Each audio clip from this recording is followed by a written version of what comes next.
हरिओम। बचपन में मैंने एक संत जी के मुख से ये पंक्तियाँ सुनी थी जो मुझे आज तक मेरे स्मरण में हैं।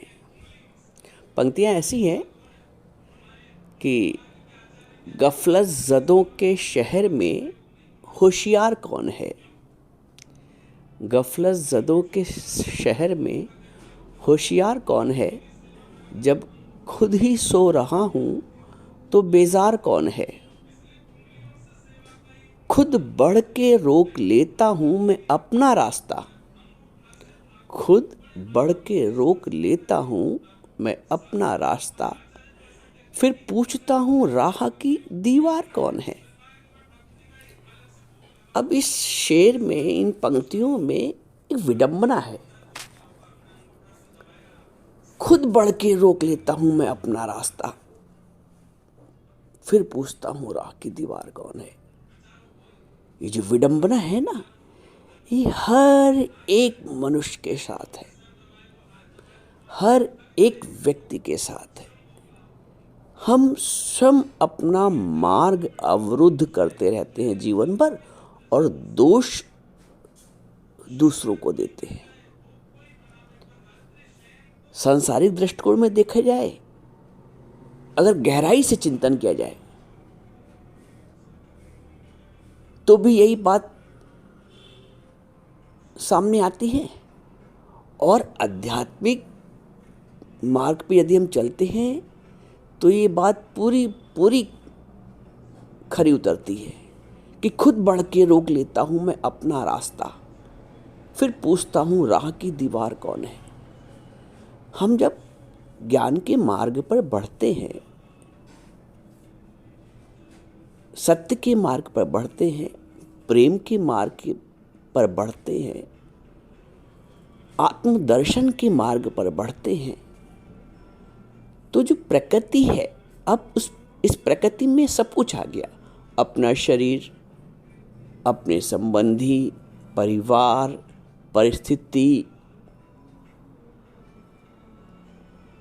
वातावरण, देश, काल, पात्र, सब कुछ आ गया।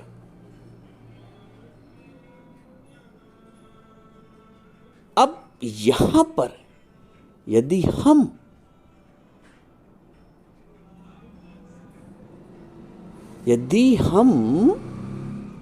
अपने मार्ग के प्रति निष्ठावान हैं, दृढ़ता है, तो हमको कोई डिगा नहीं सकता। लेकिन देखो, सूक्ष्म अध्ययन है ये जीवन का।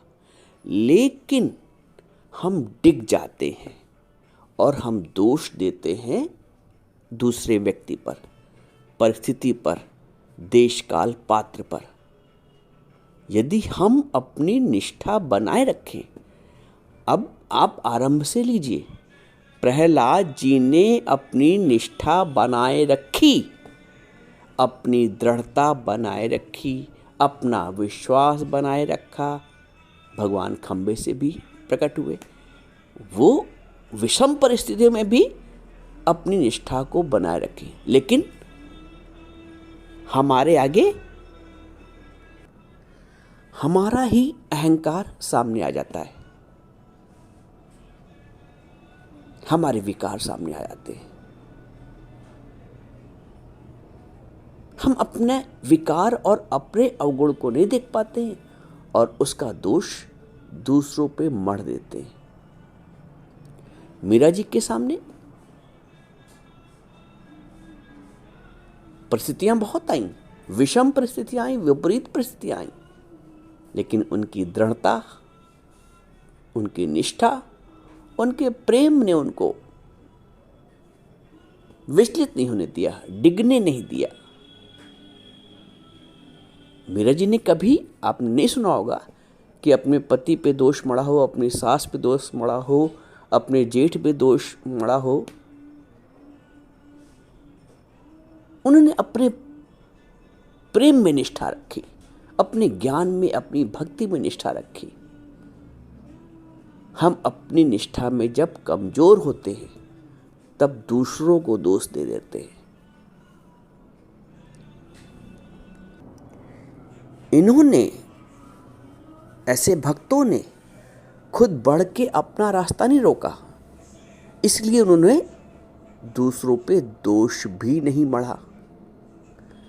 हम जब दूसरों पे दोष मढ़ते हैं, इसका मतलब हम स्वयं अपना रास्ता रोक रहे हैं। मेरे जीवन में बहुत परिस्थितियाँ आई। बाल्यकाल से ज्ञान की प्राप्ति हुई, गुरु की प्राप्ति हुई, बहुत से ऐसे मोड़ आए। अभी हाई स्कूल इंटर में ही होंगे कि प्रभु की प्रीत जागृत हो गई, गुरु से प्रीत हो गई, ज्ञान से प्रीत हो गई, निष्काम की प्रीत हो गई।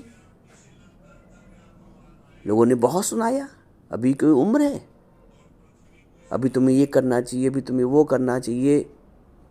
मैं सारी बात अब नहीं बता पा रहा हूँ, लेकिन बहुत विपरीत स्थितियाँ आई।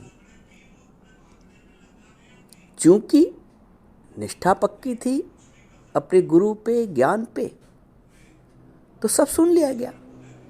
खुद बढ़ के अपना रास्ता नहीं रोका, क्योंकि जब अहंकार आता है सामने, जब भय आता है सामने, जब लोक लाज आती सामने, तब रास्ते रुक जाते हैं।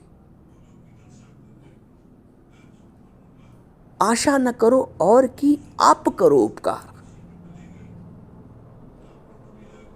आपको यदि ज्ञान अच्छा लग रहा है, सत्संग अच्छा लग रहा है, भगवत मार्ग पे चलने की उत्कंठा है, तो आप निष्काम करते रहिए, आप भगवत भाव रखते रहिए और आगे बढ़ते रहिए।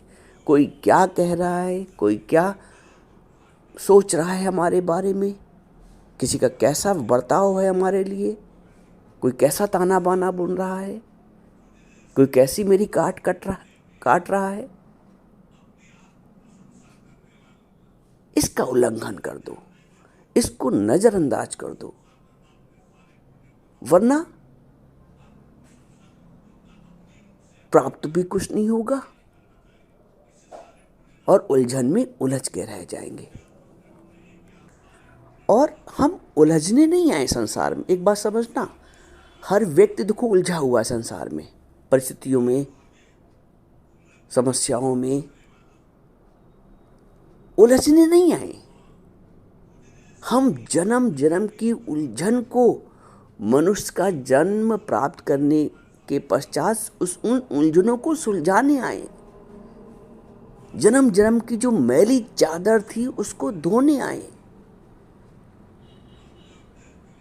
हम प्रभु से, प्रभु की प्रीत को प्रगाढ़ करके भगवत प्राप्ति के उद्देश्य से आए हैं।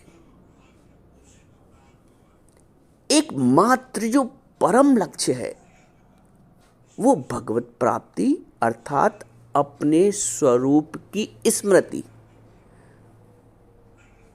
अपने आत्म स्वरूप की अनुभूति। देह अभिमान से परे होके आत्म भाव की अनुभूति ही परम लक्ष्य है मनुष्य का सामान्य परिस्थितियों में।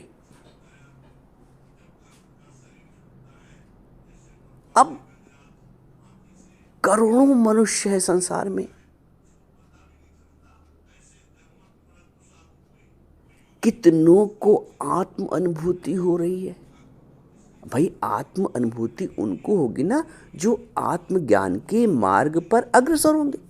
अब जैसे आप सब लोग सुन रहे हैं, वो आत्मज्ञान के मार्ग पर अग्रसर हैं।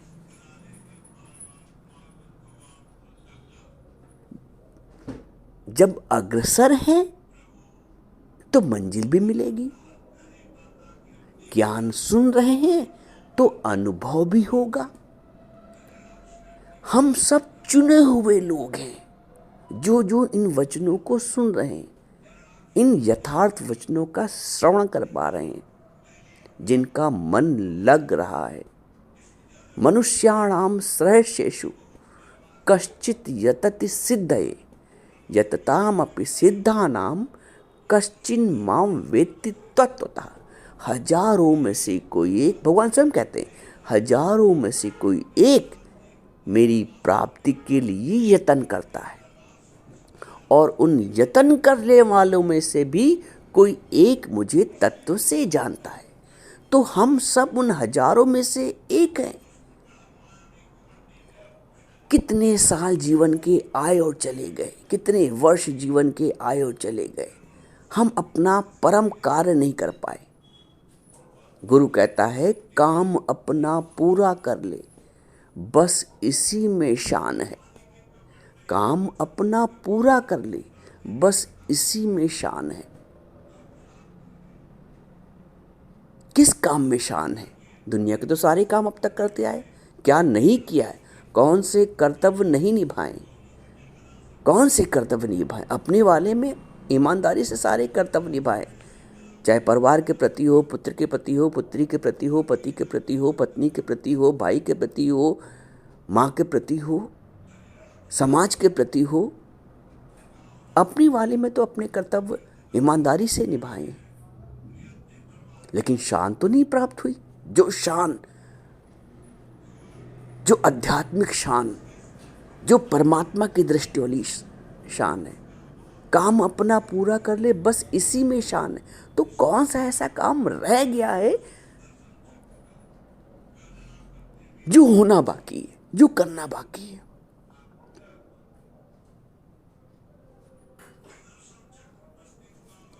एक परम कर्तव्य, एक परम कर्तव्य। अब तक जो भी कर्तव्य करें वो संसार की दृष्टि से ठीक है, वो सहायक कर्तव्य है, लेकिन परम कर्तव्य रह गया है मनुष्य का। परम कर्तव्य वो है कि जब वो अपने आत्म स्वरूप की उपलब्धि प्राप्त करता है, उसकी अनुभूति करता है, देह भाव से ऊपर उठकर, संबंध के भाव से ऊपर उठकर, शरीर के भाव से ऊपर उठकर हम जब आत्म अनुभूति करते हैं। पूरी गीता में भगवान ने आत्मा का उपदेश दिया है, जिसे सांख्य योग बोला है दूसरे अध्याय में। वेद हमारा यही कहता है कि अहम ब्रह्मास्मि। किसी ने नहीं कहा कि मैं शरीर हूं, अहम देहो अस्मि। वेद बोलता अहम ब्रह्मास्मि। अब ये इतनी ऊंची शिक्षा है जो आमतौर पे प्राप्त नहीं होती है। भाई ऊंची क्लास में सब लोग दाखिला नहीं ले पाते। हम जो लोग इस क्लास में बैठे हैं, जो सुन रहे हैं, श्रवण कर रहे हैं, हम सब उस ऊंची कक्षा में बैठे। तो परम ऊंची कक्षा में बैठे हैं तो उद्देश्य भी ऊंचा है, प्राप्ति भी ऊंची है। और ऊंचे ते ऊंचा भगवंत, नानक जी बोलते हैं ऊंचे ते ऊंचा भगवंत। हमें भगवंत की प्राप्ति करनी है। हमने की है संसार की उपलब्धियों की प्राप्ति। हमको पुरुषार्थ करना चाहिए था परमार्थ के अर्थ में, हमने पुरुषार्थ किया है स्वार्थ के अर्थ में। हमको पुरुषार्थ करना चाहिए था परमार्थ के अर्थ में, हमने पुरुषार्थ किया है स्वार्थ के अर्थ में। तो बेचैनी नहीं मिलेगी, तो उलझन नहीं मिलेगी, तो निंदा नहीं मिलेगी, तो शिकवा नहीं मिलेगी, शान कहाँ से मिलेगी? इसीलिए गुरु कहता है काम अपना पूरा कर ले, बस इसी में शान है। तो न जाने कितने वर्ष जीवन के चले गए, लेकिन जिस उद्देश्य के लिए इस मटके को प्राप्त किया था, इस शरीर को प्राप्त किया, शरीर को मटका भी बोलते हैं। मटका ये मटक जाए उससे पहले अपना काम कर लो। ये मटका ना जाने कब मिट जाए।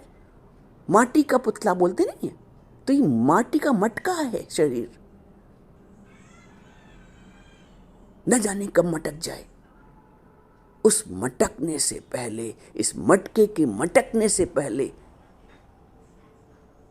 तुम परमात्मा में अटक जाओ, तुम अपने आत्म स्वरूप की अनुभूति कर लो, तुम अपने परम उद्देश्य की प्राप्ति कर लो।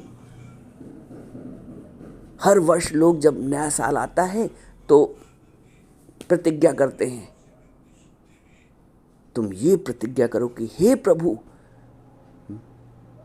मैं न रहूं, तू न रहे, हम राम में ऐसे रम जाएं। पानी में मिले जैसे नमक डली, हम राम में ऐसे रम जाएं। ये प्रतिज्ञा करो।